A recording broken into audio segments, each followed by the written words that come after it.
Hello दोस्तों, welcome to the JKM theory. दोस्तों, रीट 2021 का पेपर आज बहुत अच्छे से शांतिपूर्ण व संपन्न हुआ और आई होप कि आपका पेपर बहुत अच्छा हुआ होगा। दोस्तों, मनोविज्ञान में चाहे लेवल 1 हो या लेवल 2 हो, हमने जितने भी प्रश्न किए हैं उनमें से बहुत सारे प्रश्न तो एज इट इज उठ के आए हैं साथियों। इसके अलावा 90 से 95% तक का पेपर आराम से मिला है जो अपन ने ऑब्जेक्टिव टाइप के क्वेश्चन किए थे। तो साथियों, आज अपन इस वीडियो के माध्यम से लेवल 2 साइकोलॉजी के जो आंसर किए वो मात्र 5 मिनट के अंदर हम देख लेंगे और साथियों सॉल्यूशन जो है अपन कल करेंगे शांति से आराम से पूरे, क्योंकि आज आप थके हुए हैं, आपकी बार बार डिमांड आ रही है कि सर सॉल्यूशन दे दीजिए, इसलिए मैं आपको आंसर भी प्रोवाइड कर रहा हूँ ताकि दिमाग से निकल जाए। ये आंसर की अपने विवेक से बनाई हुई है साथियों, तो हो सकता है एक आधा प्रश्न इधर उधर हो, और होता है, ये सबके साथ होता है, चाहे कोई भी आंसर की बनाए एक आधा प्रश्न, क्योंकि जिन्होंने बनाया है वो क्या सोच के पर बना रहे उस पर डिपेंड करता है। तो चलिए साथियों शुरू करते हैं और लेवल 2 जो है मनोविज्ञान के आंसर की अपन देखते हैं। तो पहला प्रश्न है साथियों, बालक की वास्तविक आयु 13 वर्ष और मानसिक आयु 14 वर्ष है, बुद्धि लब्धि 107.69। दोस्तों, जिन्होंने भी आंसर किया है उनका आंसर सही है भाई। सीखने का क्लासिकल कंडीशनिंग सिद्धांत पावलोक का आंसर है, बिल्कुल सही है जिन्होंने पावलोक किया है। माता पिता में अनबन के कारण जो है बाल अपराध का कारण है भाई। बाल अपराध का कारण क्या है? माता पिता में अनबन साथियों। चलिए अगला जो प्रश्न है वो था कि बालकों में मुफ्त अनिवार्य शिक्षा अधिकार अधिनियम 2009 में किस पर ध्यान नहीं दिया गया है भाई। ठीक है ना, पेपर का लेवल जो है औसत पेपर था भाई, है ना, बहुत ज्यादा सिंपल भी नहीं है, कठिन तो है नहीं, ठीक है ना। तो बहुत सारा ऐसे बहुत सारा कोई कारण आ रहा है सर 130 मिनट जाएगी, 140 जाएगी। मेरिट पे भी हम चर्चा करेंगे कि किसके कितने नंबर बैठ रहे हैं, पहले अपन एक बार आंसर की पे चर्चा कर लेंगे उसके बाद में, लेकिन हाँ इतना सिंपल भी नहीं था भाई, ठीक है ना। तो यहाँ पे नहीं है क्या भाई, 14 वर्ष के बाद की शिक्षा की व्यवस्था नहीं है भाई। चलिए अगला प्रश्न है, कौन सा चरण शोध को क्रियात्मक अनुसंधान बनाता है? तो क्रियान्वयन करना एवं मूल्यांकन करना प्रोग्राम का, यह आंसर हो जाएगा भाई। चलिए इसके अलावा है एनसीएफ 2005 में कला शिक्षा को जोड़ने का उद्देश्य है। इसमें बहुत सारे लोग कंफ्यूज हो रहे थे, वैज्ञानिक दृष्टिकोण है नहीं, देखो तार्किक चिंतन कला शिक्षा में आने वाली नहीं है, ऐतिहासिक जगहों का परिभ्रमण यहाँ पे कला शिक्षा में नहीं हो रहा है, तो सांस्कृतिक विरासत की सराहना इसका आंसर हो जाएगा भाई, ठीक है ना। चलिए अगला प्रश्न है, विकास की कभी न समाप्त होने वाली प्रक्रिया है, ये विचार संबंधित है भाई। निरंतरता कभी समाप्त नहीं हो रही हो, निरंतरता डायरेक्ट आंसर है, कुछ करने की जरूरत ही नहीं है। बुद्धि का घटक नहीं है भाई, तार्किक चिंतन है, स्मृति है, अनुभव से सीखना है, लेकिन व्यवसायिक रुचियां जो है नहीं होगा, तो आंसर हो जाएगा व्यवसायिक रुचियां भाई।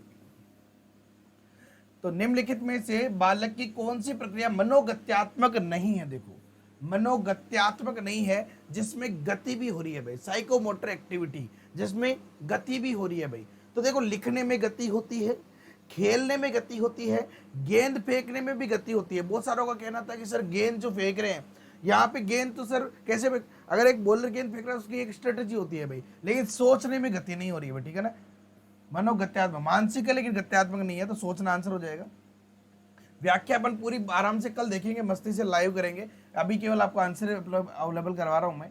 16 पीएफ प्रश्नावली आरबी केटल की है भाई, सभी को पता है, आप सभी को अच्छा प्रश्न बहुत बार पढ़ा अपन ने। विशेषता प्रतिभावान शिक्षार्थी की है भाई, कक्षा कक्षी गतिविधि अधिक चुनौतीपूर्ण अगर नहीं होती है तो वह कम प्रेरित और ऊब जाता है भाई। बहुत सिंपल सा प्रश्न था। चलिए अगला प्रश्न देखते हैं अपन। तो अगला प्रश्न है भाई, विशेष आवश्यकता वाले बच्चों को शामिल करना शिक्षण के प्रति दृष्टिकोण, विषय वस्तु और ध्यान परिवर्तित करने की अपेक्षा रखता है, धारणा परिवर्तित करने की अपेक्षा रखता है भाई। समस्या समाधान नहीं है, संगीत संबंधी योग्यता के बारे में, इसका आंसर हो जाएगा। जिन्होंने भी किया बिल्कुल सही है। प्रासंगिक अंतर्बोध परीक्षण व्यक्तित्व को मापने की प्रक्षेपी विधि है भाई, आराम से पता है, टीएटी कौन सा है? प्रक्षेपी है भाई, प्रक्षेपी विधियों में आता है। चलिए अगला प्रश्न देखते हैं यहाँ से आप लोग। अगला प्रश्न है, निम्नलिखित में से कौन सा सृजनात्मकता की ओर ले जाता है भाई? अपसारी चिंतन, ठीक है ना, सृजनात्मकता अपसारी चिंतन डायरेक्ट रिलेटेड है, काम खत्म। बाल केंद्रित शिक्षण विधि का अर्थ क्या है भाई? बच्चों को अभिव्यक्ति और उनकी सक्रिय भागीदारी को महत्व देना, जहां भाई बच्चे की भागीदारी है वही बाल शिक्षण है भाई। चलिए बहुत बढ़िया। रेनिन प्रोग्रेसिव मैट्रिसेस परीक्षण, सीधी बात है, बुद्धि का है भाई, किसका है? बुद्धि का है, डायरेक्ट प्रश्न है। वाइगोत्स्की के अनुसार बालक वयस्कों और समवयस्कों के साथ परस्पर क्रिया से सीखते हैं भाई। चलिए बहुत बढ़िया, जिन्होंने भी जिनके भी आंसर सही है वो बहुत बढ़िया है भाई। किसी को प्रश्न में अगर डाउट हो कमेंट करके बता सकते हो, उनके बारे में और चेक कर लेंगे भाई। क्योंकि सर्वप्रथम बुद्धि बिने 1905 सही है भी, बिल्कुल कोई दिक्कत नहीं है। प्रतिभाशाली बालकों के उत्थान हेतु, देखो उत्थान हेतु यानी कि अपलिफ्टमेंट अपलिफ्टमेंट में विशेष कक्षाएं व प्रोत्साहन यहाँ पे लगाना चाहिए भाई। चलिए, अरे भाई साहब, शिक्षक के लिए प्रति सप्ताह न्यूनतम 45, 40 भी देता तो थोड़ा बहुत कंफ्यूज तो करता है। सिंपल सा प्रश्न पूछ लिया यहाँ पे। चलो अगला प्रश्न देखते हैं। प्रधानाचार्य द्वारा विद्यार्थी की विभिन्न संवेगात्मक समस्याओं के कारणों का पहचानने, उन्हें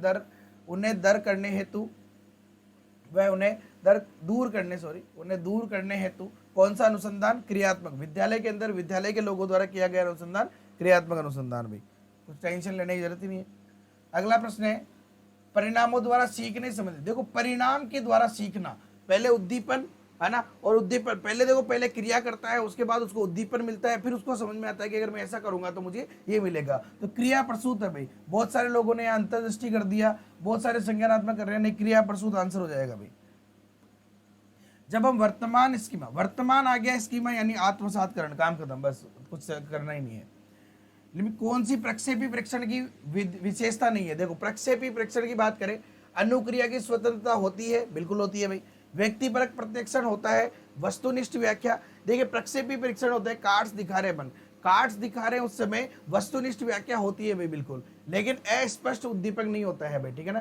अस्पष्ट उद्दीपक यहाँ पे आंसर हो जाएगा। ये हालांकि ये प्रश्न जो है थोड़ा सा डाउटफुल हो सकता है यहाँ पे अस्पष्ट उद्दीपक और वस्तुनिष्ठ व्याख्या के अंदर, लेकिन फिर भी जहां तक मुझे लगता है अस्पष्ट उद्दीपक यहाँ पे आंसर होना चाहिए। बाकी देखो क्या मानती है, उस पर डिपेंड करता है। अगला प्रश्न है अल्बर्ट बांडुरा के अनुसार निरीक्षणात्मक अधिगम, भाई सबसे पहले अवधान होगा, तो बाकी तो अनुप्रेरणा कट गया। उसके अलावा धारणा, तो यहाँ से देखो अवधान, यहाँ अवधान हो ही नहीं सकता, पहले नंबर पे अवधान है, तो यहाँ पे अवधान आ गया, तो इधर अवधान दूसरे नंबर पे आ नहीं सकता, तो इन तीनों को देखेंगे अपन, तो धारणा आ जाएगा सेकेंड नंबर पे, ठीक है ना। तो धारणा आ जाएगा, तो ये कैंसिल हो जाएगा। उसके बाद में देखो इन दोनों में कंफ्यूजन है, तो पुनरुत्पादन पहले आता है, उसके बाद में अनुप्रेरणा बाद में आता है, ठीक है ना। चलिए अगला प्रश्न देखते हैं अपन। सिगमंड फ्राइड के अनुसार अचेतन मन, देखो सिगमंड फ्राइड पहली बात तो, और अचेतन मन, उन्होंने क्या कहा था भाई, सपने अचेतन मन का प्रतिमान होते हैं, यानी स्वप्न विश्लेषण हो जाएगा, कुछ करने की जरूरत ही नहीं है भाई। चलो अगला प्रश्न देखते हैं अपन। ADHD भाई, ध्यान विकार वाले बालक, सीधी बात है, सिंपल सा प्रश्न, डायरेक्ट क्वेश्चन आया हुआ है। एक परीक्षण जो व्यक्ति को किसी एक या अधिक क्षेत्रों में उसकी विशेषता और कमियों को, निदान का मतलब एक यूनिट के लिए होता है भाई, ठीक है ना, ये नहीं होगा। उपलब्धि परीक्षण हो जाता है भाई, उसके एक या अधिक क्षेत्रों में उसकी विशेषता का अगर परीक्षण करना है, कमियों को देखना है, तो वहां पे उपलब्धि हो जाएगा भाई।